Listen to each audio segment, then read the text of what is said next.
Setelah saya mengucap syukur saya boleh kembali lagi di tempat ini dan melayani Tuhan. Saudara, dan ketika saya berdoa, Tuhan berikan pesan buat Tuhan berikan pesan buat saudara semua, dan saya berdoa biar pesan ini memberkati saudara dan mengubah saudara dan mengingatkan lagi akan dasar kekristenan dalam hidup setiap kita.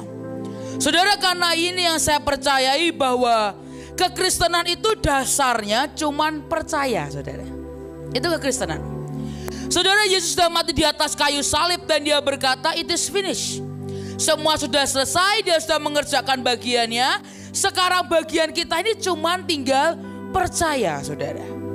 Tapi justru bagian yang paling simple, itulah yang seringkali yang paling sukar untuk kita kerjakan.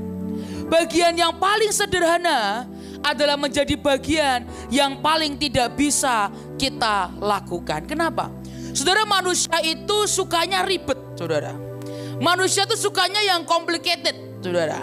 Kalau ada jalan yang ribet, pilih jalan ribet daripada jalan yang simple dan sederhana. Beberapa manusia. Tapi seringkali itu menjadi kecenderungan setiap kita. Saudara, ingat seorang yang bernama Naaman. Dia orang yang terkena kusta dan seorang nabi mengirimkan pesan. Pesannya cuma simple. Mandi di sungai Yordan 7 kali, saudara. Tapi Naaman merasa kok terlalu simple. Ya, dia harapkan maka nabi ini akan datang menjumpai dia dan mentumpangi tangan. Atau dia harus pergi ke sungai-sungai lainnya yang mungkin lebih sulit dicari, saudara. Dan dia berkata, kenapa kok cuman simple? Saudara, dan hari itu saya mengucap syukur, Naaman mengucap syukur. Dia punya pegawai yang baik, saudara. Dia berkata, "Tuanku, apa susahnya sih ngerjain? Ini kan cuma hal yang simple, hal yang sederhana, lakukan saja." Dan saya juga melihat bagaimana Naaman mendengarkan akan perkataan hamba ini.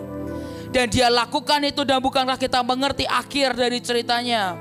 Dia menjadi sembuh, kulitnya bahkan kembali lagi seperti kulit bayi, saudara. Saudara, ada banyak hal yang Tuhan bisa kerjakan dalam hidup kita. Dasarnya cuma satu, percaya, saudara. Dan Tuhan merindukan anak-anaknya yang kembali dengan simple, dengan kepolosan, yang berkata, "Tuhan, aku mau percaya kepadamu." Saudara, setiap kali saya melihat anak-anak kecil nari, saya tahu ada yang berbeda. Kenapa, saudara? Saudara, mereka ini bukan di usia yang mungkin mereka sudah paham arti tarian. Mereka ini mungkin bukan di usia yang sudah mengerti, gerakan ini dan gerakan itu. Mereka bahkan mungkin nari dengan kekacauan, tapi mereka nari dengan kepolosan. Mereka nari dengan kesimpelan. Saudara, tadi ada salah satu anak penari di sini, saya lihat, perhatikan, kok kakinya kesakitan. Dia ngambil ternyata jarum jahit, saudara. Saya minta tolong Hedi, tolonglah diminta jarum jahitnya biar dia nari dengan tenang. Saya letakkan di atas speaker, saudara, jarumnya. Sudah, dia nari dengan kepolosan. Gak ada dia cuma, apa sih ini kok ada jarum? Gak ada, marah-marah, saudara, kan? Dia cuma ambil jarumnya, dia cuma nengok ke temennya. Gak ada yang nengok, dia nari bersama jarum jahit, saudara. Simple, polos. Saudara, saya punya keponakan namanya Jet dan Judah. Sebentar lagi saya punya keponakan ketiga, saudara. Minggu depan awal Agustus cici saya akan melahirkan anaknya yang ketiga, laki-laki, saudara. Mantaplah ini, saudara, laki semua, saudara. Saudara, dan saya punya salah satu keponakan saya namanya Judah. Dia sekitar umur berapa ya? 4 tahun, saudara, umur 4 tahun. Saudara, dan dia sudah mulai sekolah. Saudara, dan ketika dia sudah mulai sekolah, dia sekolah di tempat kami. Tuhan berikan kerinduan di hati saya untuk buat sekolah. Saya beri nama singkatan Semarang, semakin cemerlang, saudara. Saya bukan Semar, bukan, saudara, semakin cemerlang, saudara. Dan saya berikan sekolah ini nama sekolah semakin cemerlang, saudara. Dan kami mengucap syukur, kemarin hari ini baru saja MPLS dan kami ketambahan lebih dari 20 murid, saudara. Itu yang kami temukan setelah sekolah tutup pendaftarannya. Saudara, dan banyak dari kesaksian dari mereka ini anak-anak yang ditolak di mana-mana, saudara. Ditolak di sekolah ini, mereka coba masuk ditolak lagi, sekolah ini ditolak lagi. Ada beberapa dari mereka nggak punya akte lahir, kakak pun nggak punya, saudara, orang tua pun tidak punya. Banyak dari mereka ditinggalkan, tidur di ngemper di jalan, saudara. Saudara, dari anak-anak yang seperti itulah yang kami rangkul dan kami sekolahkan di tempat kami. Saya mengucap syukur ada begitu banyak orang yang jadi orang tua asuh bagi anak-anak kami di sekolah kami, saudara. Dan kami kepingin memberikan edukasi yang terbaik. Saya dengan cici saya sepakat kita masukkan anak-anak kami ke sana, saudara. Karena kami mau berkata ini bahkan masa depan anak kami pun kami taruh di situ, saudara. Karena kami ingin memberikan pendidikan yang terbaik yang bisa kami lakukan.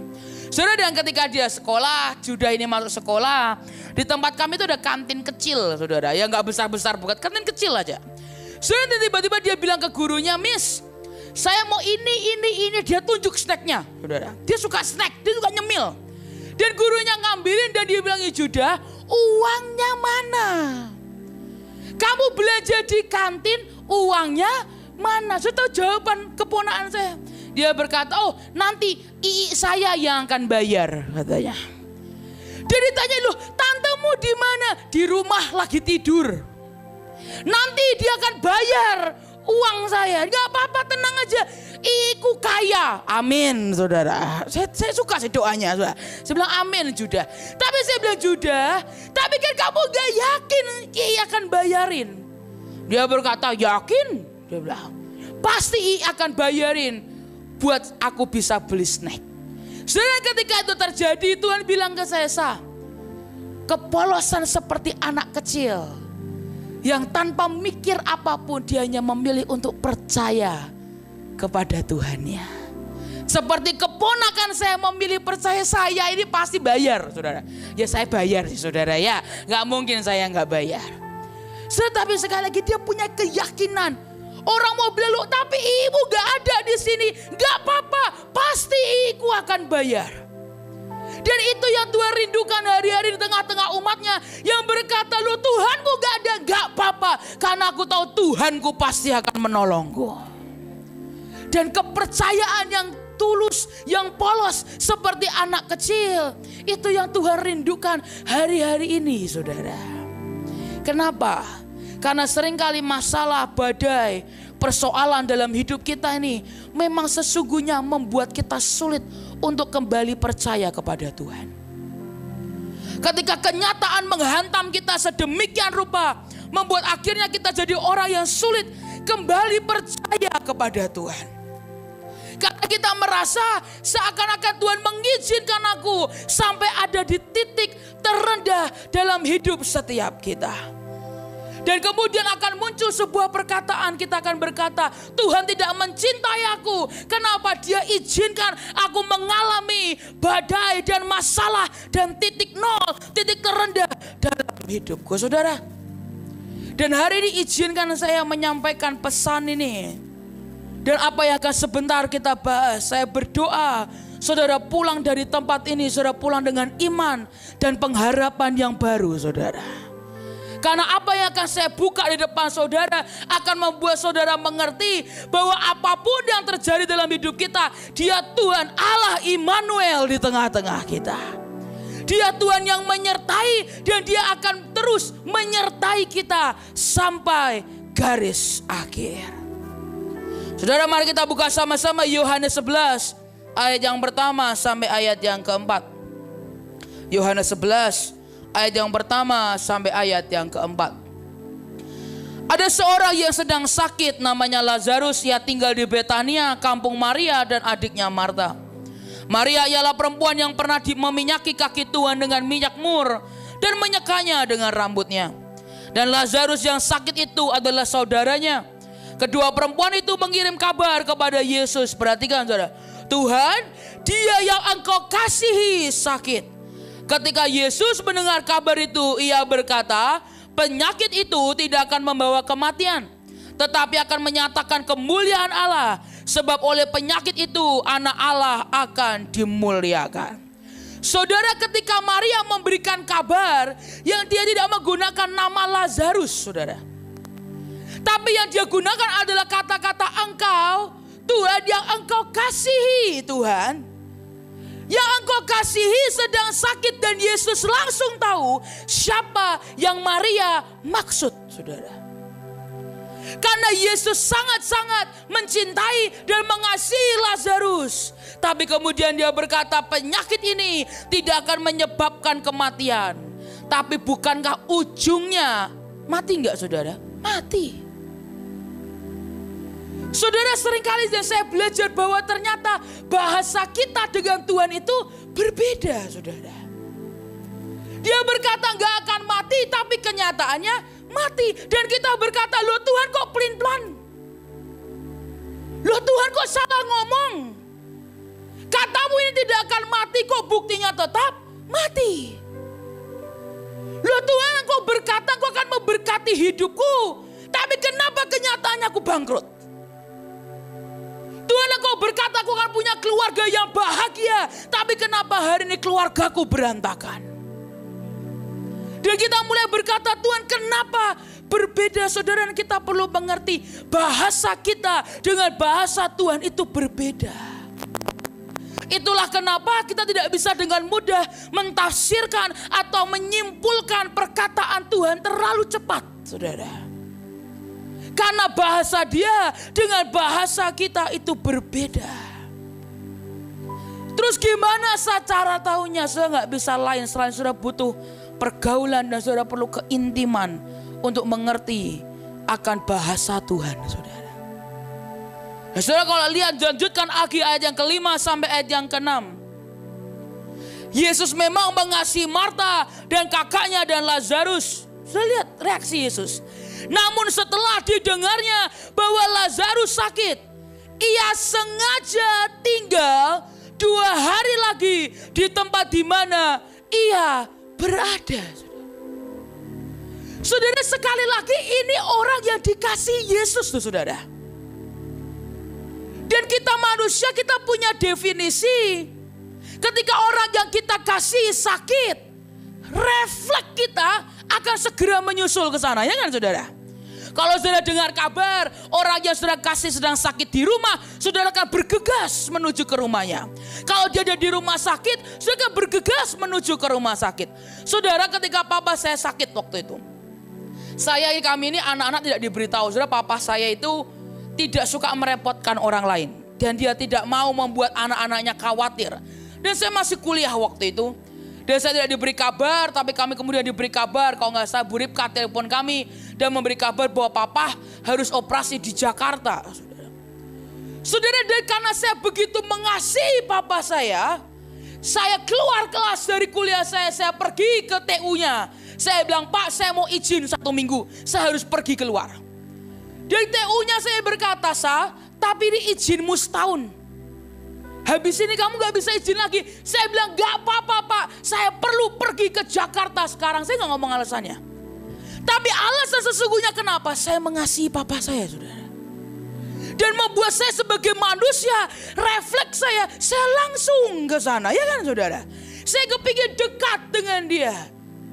Tapi hari itu Yesus berkata, dia sengaja tinggal 2 hari lagi di tempat dia berada. Saudara, orang berpikir yang dikasihi Tuhan akan mendapatkan begitu banyak kemudahan. Dan itu betul, saudara. Saudara perlu mengerti, ketika kita dicintai Tuhan, kita akan mendapatkan banyak kemudahan. Mendapatkan favor, kemurahan Tuhan. Yes, itu betul. Tapi yang terjadi, karena Yesus terlalu mengasihi dia, dan dia tidak akan biarkan dia menjadi orang yang tidak terdidik. Saudara perlu mengerti bahasa kasih Tuhan itu ada 2, saudara. Dia yang sebagai seorang bapak, yang dia mengayomi, dia mencintai, dia menyediakan apapun yang kita butuhkan. Tapi ada sisi kasih lainnya, di mana Ibrani 12 ayat yang ke-6 berkata, karena Tuhan menghajar orang yang dikasihinya. Dan ia menyesah orang yang diakuinya sebagai anak. Jika kamu harus menanggung ganjaran, Allah memperlakukan kamu seperti anak, saudara. Tapi justru ketika engkau tidak dapatkan ganjaran, Alkitab terjemahan lain dikatakan kamu seperti anak haram, saudara. Tapi justru kalau engkau dapat didikan, engkau dapat ganjaran Tuhan, artinya engkau dianggap sebagai anak-anaknya. Dan ini sisi kasih Tuhan yang berbeda, saudara. Dia dengar Lazarus yang dia kasih sedang sakit. Alkitab berkata ia sengaja, bukan gak sengaja loh saudara. Bukan karena waktu, bukan karena perjalanan, bukan karena Yesus gak bisa. Dia sengaja tinggal 2 hari lagi di tempat dia di mana dia berada. Dan saudara, sejujurnya buat saya aneh. Saudara, loh Tuhan, kok ini aneh loh. Ini orang yang kau kasihi, tapi sekali lagi engkau justru sengaja meninggalkan dia. Saudara, ketika dia dengar anak Yairus sakit, dia langsung ke sana. Dia dengar akan hamba perwira yang sakit, dia langsung loh saudara. Dia segera ke sana. Alkitab jelas berkata dia segera ke sana. Tapi untuk kasus Lazarus, orang yang jelas-jelas Alkitab berkata dia dikasihi Tuhan, dia sengaja tinggal beberapa hari. Dan ini yang seringkali tidak bisa dimengerti orang percaya, saudara. Tapi saudara perlu mengerti, ini sisi kasihnya yang berbeda. Lanjutkan saudara. Yohanes 11 ayat yang ke-7 sampai ayat yang ke-11. Tetapi sesudah itu ia berkata kepada murid-muridnya, mari kita kembali lagi ke Yudea. Murid-murid itu berkata kepadanya, Rabi, baru-baru ini orang Yahudi mencoba melempari engkau. Masih maukah engkau kembali ke sana? Jawab Yesus, bukankah ada 12 jam dalam satu hari? Siapa yang berjalan pada siang hari kakinya tidak terantuk, karena ia melihat terang dunia ini. Tetapi jikalau seorang berjalan pada malam hari, kakinya terantuk, karena terang tidak ada di dalam dirinya. Demikianlah perkataannya. Dan sesudah itu ia berkata kepada mereka, Lazarus saudara kita telah tertidur, tetapi aku pergi ke sana untuk membangunkan dia dari tidurnya. Sekali lagi dia panggil Lazarus dengan sebutan saudara kita. Saya kalau bilang, saya mungkin Yesus punya dendam pribadi lah dengan Lazarus. Saudara kita betul-betul udah dikasihi, disebut lagi, dianggap dengan apa? Kata saudara. Lanjutkan ayat yang ke-12 dan ayat yang ke-13. Maka kata murid-murid itu kepadanya, Tuhan, jikalau ia tertidur, ia akan sembuh. Gak paham muridnya. Sudah bisa ngerti gak sih? Murid Yesus ikut Yesus bertahun-tahun loh. Tetap bahasanya pun tidak mengerti, saudara. Kita berkata, tapi maksud Yesus ialah tertidur dalam arti mati. Sedangkan sangka mereka, Yesus berkata tentang tertidur dalam arti biasa, saudara. Hari itu dia berkata, Lazarus tidur. Muridnya berkata, oh tidur. Oke lah, berarti nanti dia akan sembuh, dia akan bangun lagi. Dia berkata penyakit ini tidak akan membawa kematian. Tapi kenyataannya apa yang terjadi? Dia tetap mati. Dosa akan dibangkitkan lagi, iya, tapi kan mati dulu, saudara. Tetap dia mati dulu. Saudara, sekali lagi saya sungguh berdoa. Ada begitu banyak hal dalam misteri Tuhan dalam kehidupan ini. Kelihatannya kau berkata, mungkin berkali-kali kau terima nubuatan, engkau adalah orang yang dikasihi Tuhan. Saudara, sebelum waktu Bapak saya masih hidup, dari kecil saya terima banyak nubuatan. Tiap kali kebaktian minggu ada hamba Tuhan yang datang dari luar negeri maupun dalam. Semua yang datang kepada saya, mereka akan nubuati saya. Dia berkata, kamu adalah orang yang dicintai Tuhan. Kamu adalah anak yang membuat Tuhan bahagia. Bahkan saya pernah dengar seorang hamba Tuhan berkata kepada papa saya, tiap Tuhan lihat saya, Tuhan tersenyum. Saudara.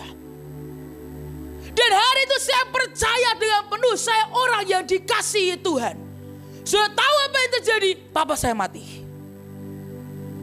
Orang memfitnah saya bermacam hal. Orang ngata-ngatai saya begitu banyak macam hal. Dan jika hari itu saya nggak punya pengertian, saya murtad sudah pasti. Saya bilang, Tuhan kok berkata kok mencintai aku kok. Tapi kenapa yang terjadi kenyataannya berbeda? Dan itu hal yang terjadi sama dengan para murid-murid. Mereka bingung, loh Tuhan, Engkau bilang Lazarus, Engkau adalah orang yang Kau kasihi. Tapi kenapa Engkau sengaja tinggal 2 hari lagi di sini? Sedangkan yang lain yang tidak punya judul, yang tidak punya title, yang orang dikasihi Tuhan, Engkau langsung pergi ke sana. Dan hari itu ayat yang ke-14 firman Tuhan berkata, karena itu Yesus berkata dengan terus terang, Lazarus sudah mati, tetapi syukurlah aku tidak hadir pada waktu itu. Lu aneh kan saudara? Kan harusnya kayak, aduh harusnya aku datangnya tepat waktu. Dia malah berkata, syukurlah. Saya kalau baca cuman begini saudara ya. Tapi bilang kita punya Tuhan kejam sekali saudara. Ya. Katanya mengasihi, tapi berkata syukurlah aku tidak hadir pada waktu itu. Tapi kemudian dia berkata, sebab demikian lebih baik bagimu supaya kamu dapat belajar percaya. Marilah kita pergi sekarang kepadanya. Ternyata tujuannya apa saudara? Supaya belajar percaya. Saya pernah dengar khotbah papa saya, beliau berkata dalam terjemahan lain dikatakan new grounds for believing. Diberi oleh Tuhan sebuah pijakan tanah baru untuk percaya. Loh kenapa? Apa kita ini kurang percaya? Bukan saudara. Iman itu bergerak. Iman itu berkembang saudara. Iman itu ada prosesnya, ada progresnya.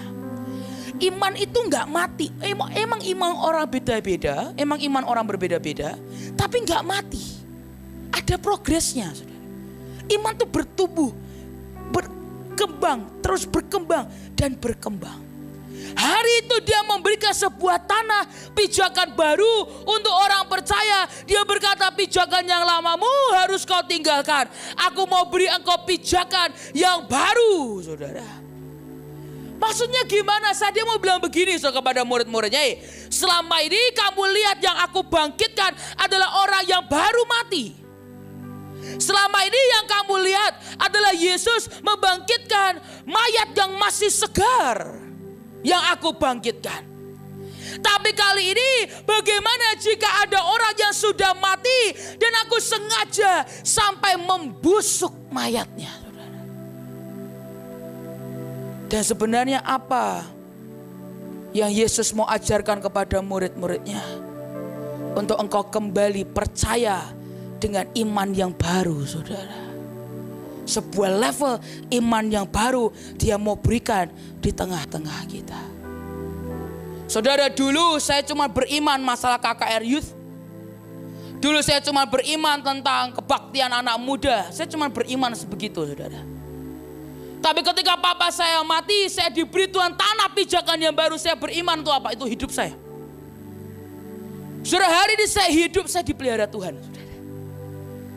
Jika kalau tidak saya nggak punya iman, habis saya hari ini saudara. Habis.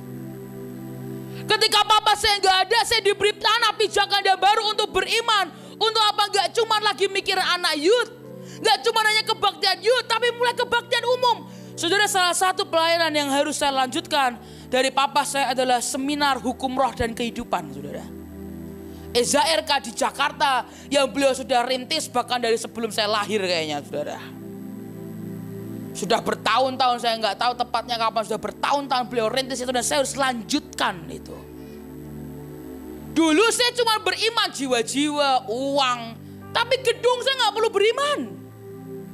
Untuk saya makan gak perlu beriman saudara. Tapi ketika Tuhan bawa saya kesan yang musibah, sepertinya saya dibiarkan membusuk. Tapi Tuhan mau berkata, nak, aku mau ajari kamu level iman yang baru.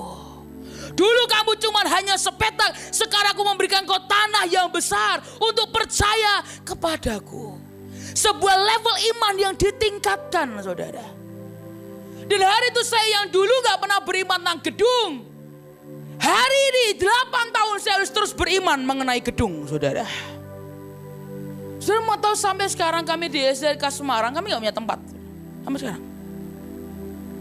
Kami kebaktian setiap bulan kami sewa restoran yang Sepi banget saudara.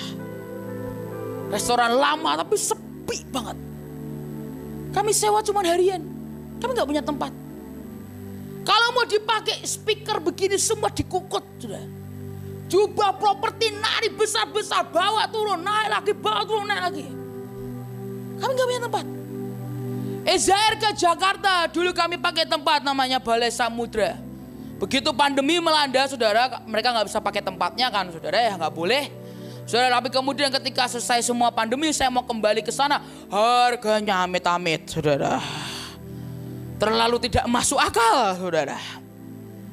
Tapi saudara tahu hari itu kesannya musibah, kesannya saya dibiarkan membusuk. Dan hati saya cuma berkata, Tuhan, Engkau ini mau apa dari hidupku? Dan hati saya berkata, saya mau mulai beriman. Tuhan, aku perlu tempat buat Ezair ke Jakarta. Saudara tahu, saya khotbah di satu tempat di Jakarta. Saya sebenarnya dulu jarang, saya nggak pernah khotbah di gereja itu di Jakarta. Saya khotbah, saya sampaikan pesan Tuhan, selesai dari itu saya nyapa semua orang, tapi saya ini nggak ingat semua orang, saudara ya. Saya nggak ingat semua orang, cuma sapa-sapa selesai saya pulang. Dan ternyata tiba-tiba ada satu orang, saudara. Beliau kontak-kontakan dengan Ibu Ripka, saudara, dan kita tanya apakah bisa bantu kami untuk cari, bukan minta loh, kami minta dibantukan nyari. Karena kami orang Semarang, saudara ya. Jadi kami ini nggak ngerti di Jakarta itu gimana caranya. So, apakah bisa tolong bantu kami, cari kami. So, dan ternyata orang ini adalah orang yang dipakai Tuhan untuk memberkati kami, saudara. Saudara, beliau tidak pernah kenal saya sebelumnya, beliau tidak pernah kenal siapa papa saya. Dan ternyata di kebaktian itu dia dijamah Tuhan. Dia nggak berhenti nangis, saya juga nggak tahu, saudara. Dia nggak berhenti nangis, dia dijamah Tuhan. Dan dia cuma tahu nama saya Hadasah, that's it, saudara. Dia nggak tahu papa saya, dia nggak tahu apa background story saya, dia nggak tahu semuanya. Saudara, hari itu dia tunjukkan ada satu tempat dan kita oke, mantap. Dan kita tanya berapa untuk secara harga dan segala macam, masih masuk saudara, masih masuk akal saudara. Dan tiba-tiba orang ini berkata kepada Bu Ripka, Bu, selama 1 tahun izinkan saya yang bayar buat gedung ini. Saudara, apa yang Tuhan, ada stretch iman saudara.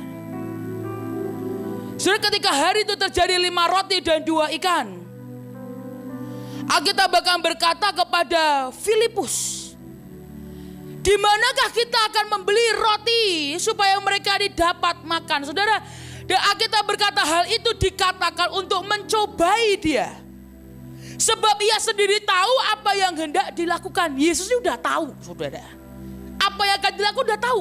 Tapi dia sengaja tanya ke Filipus, kenapa? Dalam terjemahan lain dikatakan, he said this to stretch Philip's faith. Dia lakukan ini untuk mentarik, men-stretch akan iman dari Filipus, saudara. Dia ditarik, dia udah tahu apa yang akan dia lakukan. Tapi dia sengaja, kenapa dia mau tarik akan iman Filipus supaya apa? Lebih besar, dan lebih besar.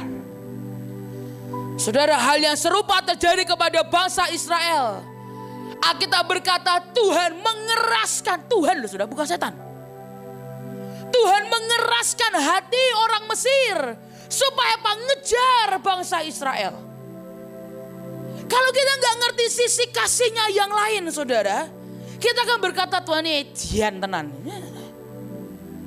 Susah-susah dilepasin, engkau sengaja mengeraskan hatinya supaya dikejar. Tapi ternyata sudah tahu apa? Ternyata untuk menunjukkan akan kehebatan kuasa Tuhan dilibas habis. Dalam kehidupan kita ada begitu banyak kemustahilan yang dia paparkan, saudara. Dia sengaja membuat hidup kita bahkan seakan-akan kelihatannya kita membusuk, seakan-akan kita ditinggalkan Tuhan. Tapi hari ini saya mau berkata demi kasih Tuhan, dia tidak pernah meninggalkan saudara dan dia tidak pernah berhenti mencintai saudara. Kenapa sih dia izinkan? Karena dia mau menunjukkan kuasanya di tengah-tengah umatnya. Tujuannya apa? Supaya kita kembali percaya kepada Tuhan yang hidup. Dia berkata, nah aku biarkan engkau kelihatannya membusuk. Orang berkata terlambat pertolongan buat dia. Di hari ini saya mau berkata demi kasih Tuhan dia kebangkitan dan hidup, saudara. Tidak peduli dia sudah mati berapa lama pun, sudah membusuk seperti apapun. Orang berkata gak ada lagi harapan buat dia. Tapi ketika Yesus ada dan datang di tengah-tengah kita, dia akan tetap membangkitkan semua yang sudah mati dalam hidup setiap kita. Dan dia akan hembuskan kehidupan, nafas kehidupan di tengah-tengah kita. Surah Hosea 2 ayat yang ke-14, aku akan memberikan kepadanya kebun anggur dari sana dan membuat lembah Akor menjadi pintu pengharapan. Saya tahu lembah Akor itu apa artinya? Saudara, lembah Akor itu adalah lembah kutukan. Karena seorang yang bernama Akan, dia melakukan kesalahan yang sama seperti Adam dan Hawa. Dia mengambil barang yang terlarang, saudara. Dan hari itu dia menerima hukuman. Dan kalau saya tidak salah, dia mati di lembah itu, saudara. Jadi lembah itu arti lembah Akor adalah lembah kutukan, lembah masalah, lembah kematian, lembah kehilangan, tapi juga lembah patah hati. Dan di The Message Alkitab berkata, I will turn heartbreak valley into acres of hope. Aku akan mengubah lembah patah hati menjadi pintu pengharapan. Tuhan merubah semua yang sudah mati, semua yang sudah menjadi masalah, semua yang adalah kutukan dalam hidupmu menjadi pintu pengharapan. Di kondisi terburukmu, terbusukmu, tersusahmu, hari ini saya berdoa jangan kehilangan iman, jangan kehilangan kepercayaan kepada Dia. Karena Dia berkata, nah ketika engkau memutuskan untuk kembali percaya kepadaku, aku akan menunjukkan pintu pengharapan dalam hidupmu. Dan suddenly, tiba-tiba pengharapan itu akan muncul.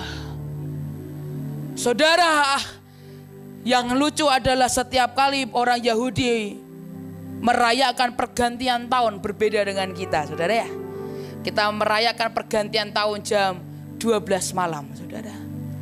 Tapi orang Yahudi merayakan pergantian tahun justru ketika sundown. Justru ketika kegelapan itu datang, mereka berkata, New Day is coming. Hari yang baru sudah datang. Justru ketika kegelapan itu ada, Alkitab berkata dari dalam gelap terbitlah terang. Bukan dari luar gelap loh, saudara. Alkitab berkata dari dalam gelap terbitlah terang. Dari tempat yang paling susah, terbusukmu, termatimu, disitulah sinar Tuhan akan bersinar. Dan ketika orang melihat hidupmu, mereka akan berkata ada Tuhan di dalam orang itu. Ada kuasa Tuhan yang dinyatakan atas orang itu. Dan saudara akan jadi berkat untuk begitu banyak orang. Saya sungguh berdoa jangan marah dulu dengan Tuhan, saudara. Saya mengucap syukur apapun yang saya alami, saya belajar, saya tidak marah dan nengking-nengking Tuhan saya dulu, saudara. Tapi hari itu saya suruh membuat saya kembali sadar, saya berkata Roh Kudus, ingatkan saya bahwa saya dicintai Tuhan. Sekalipun kelihatannya Dia membiarkan aku di titik ini, tapi buat aku sadar Dia Tuhan yang tetap mencintai aku. Ada pelajaran baru yang Dia mau berikan di tengah-tengah umatnya. Saudara, dan ini adalah kekristenan, saudara. Seperti Sadrak, Mesak, dan Abednego, di mana hari itu mereka masuk ke dalam dapur perapian. Dan mereka berkata, kalau Tuhan yang kami sembah sanggup tolong kami, Dia akan tolong kami. Tapi seandainya tidak, tetap kami tidak akan menyembah patung dewa yang lain. Ini apa, saudara? Kekristenan. Sekalipun kelihatannya semua menimpa kita,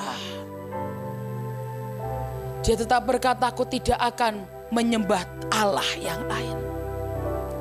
Kekristenan, ikut Tuhan, bukan hanya cuma waktu kita senang, saudara.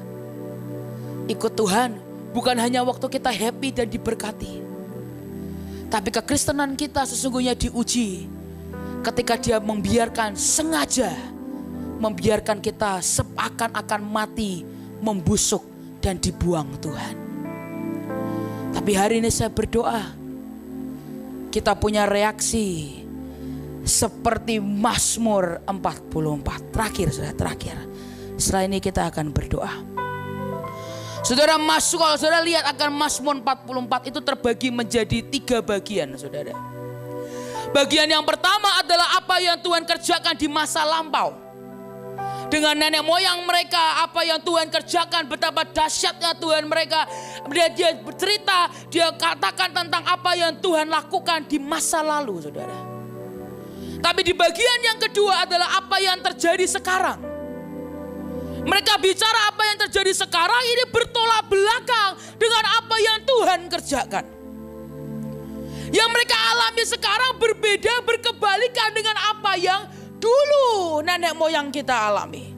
Yang dulu orang tua kita alami, sekarang ini berbeda. Mereka mulai berkata yang hari ini yang terjadi dalam hidupku berkalikan dengan firman Tuhan, dengan janji Tuhan. Tanpa Alkitab menjelaskan di mana dosanya. Tanpa Alkitab menjelaskan di mana kesalahannya, tapi faktanya itu yang terjadi. Kita sudah berdoa, kita sudah puasa, tetapi kenapa berbeda? Kenapa seakan-akan Tuhan membuang aku, menjual aku tanpa mengambil keuntungan? Dan di tengah-tengah sedemikian rupa mereka sedang mengalami kasih Tuhan yang berbeda. Di saat mereka mengalami ganjaran Tuhan yang luar biasa, ini reaksi mereka. Mazmur 44 ayat yang ke-18 sampai ayat yang ke-22. Semuanya ini telah menimpa kami, tetapi kami tidak melupakan Engkau dan tidak mengkhianati perjanjian-Mu. Hati kami tidak membangkang dan langkah kami tidak menyimpang dari jalan-Mu. Walaupun Engkau telah meremukkan kami di tempat serigala dan menyelimuti kami dengan kekelaman. Seandainya kami melupakan nama Allah kami dan menadahkan tangan kami kepada Allah lain, masakah Allah tidak akan menyelidikinya? Karena Ia mengetahui rahasia hati. So ketika saya baca ayat ini saya bilang, Tuhan, Roh Kudus, tolong aku untuk selalu punya reaksi yang seperti ini. Ketika kita mengalami sisi kasih Tuhan yang berbeda, mari kita berkata, Tuhan, kami tahu semua ini telah menimpa kami, tetapi kami tidak akan melupakan Engkau. Sekalipun semua ini menimpa kami, kami tidak akan mengkhianati perjanjian-Mu. Sekalipun kami seakan-akan dibiarkan mati, membusuk, hati kami tidak akan membangkang dan langkah kami tidak akan menyimpang dari jalan-Mu. Walaupun Engkau telah meremukkan kami di tempat serigala dan menyelimuti kami dengan kekelaman. Ini kekristenan, saudara. Engkau tetap memilih percaya sekalipun engkau berada di sisi kasih-Nya yang berbeda. Engkau sedang diajak next level, saudara. Saudara, namanya orang di stretch itu sakit, saudara. Saya gini-gini dulu pernah ikut les balet, terpaksa lebih tepatnya, saudara. Bukan karena saya mau, ya saudara lihat badan saya lah ya. Saya juga gak akan pernah impian jadi balerina, saudara. Tapi waktu itu beberapa penari pasangan, penari keruh, penari single, mereka undang guru les balet, saudara. Dan mereka selalu les di saat-saat saya ada di ruang tari setelah saya pulang sekolah. Gurunya lihat saya, dia bilang kayaknya kamu bisa split, jadi tarik, saudara. Kakinya angkat, saudara. Setiap hari saya selalu ngangkat kaki, saudara. Kemudian coba split. Wah, tuh sakitnya, saudara. Sudah mentok-mentok, Bu, mentok. Bisa. Hanya tekan terus ke bawah, saudara. Bu, sakit. Bisa. Wah, tuh iman ibunya tuh luar biasa, saudara. Hanya terus, saudara. Sakit, saudara. Saudara, saya lakukan itu hampir sebulan setiap hari. Udah nggak ada waktu buat jarem, itu udah nggak ada, saudara.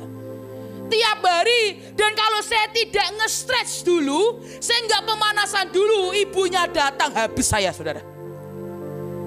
Saudara, setiap hari dia akan stretch saya, dia akan tarik kaki saya. Kami duduk di bawah, dia tendang kaki saya di bawah, buka ngek, saudara.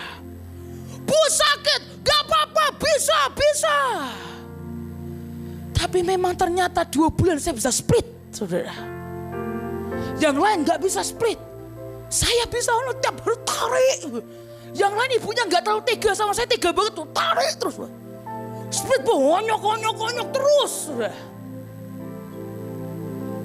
Sudah sekali lagi, apakah ibunya itu gitu karena dendam sama saya? Enggak, saudara. Karena dia mau saya apa? Saya bisa mendapatkan sesuatu.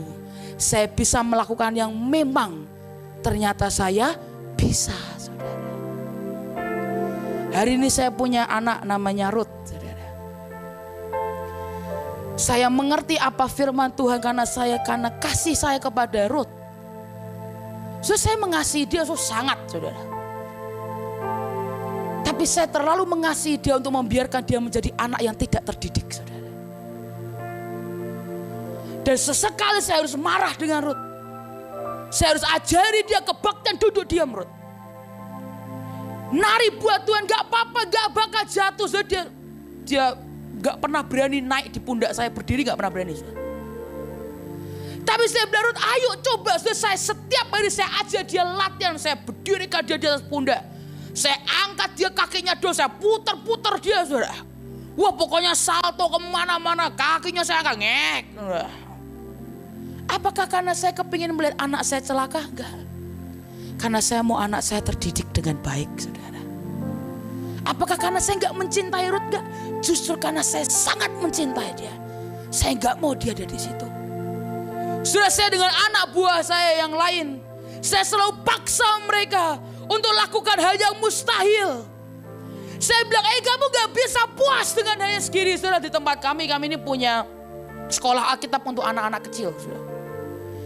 Dan kepala sekolahnya adalah anak Bu Ripkah yang nomor 2, namanya Sally, saudara.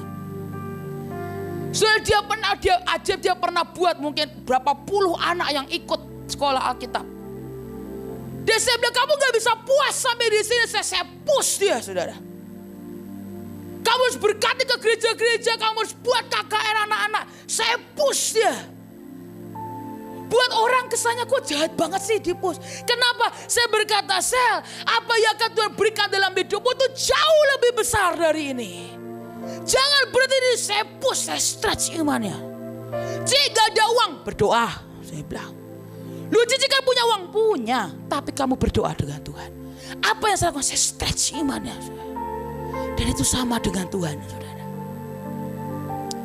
Hari ini saya tidak tahu kenapa Tuhan suruh saya menyampaikan pesan ini buat saudara. Tapi saya sungguh berdoa saudara pulang dengan pemikiran yang berbeda, saudara. Saya berdoa saudara pulang dengan sikap hati yang berbeda. Saudara gak pernah ditinggalkan Tuhan. Tuhan gak pernah benci saudara, dia mencintai saudara. Dan jika yang lain ditolong, saudara juga pasti akan ditolong Tuhan. Tapi kembali percaya kepadanya. Karena kuasanya tidak bisa disembunyikan saudara, amin.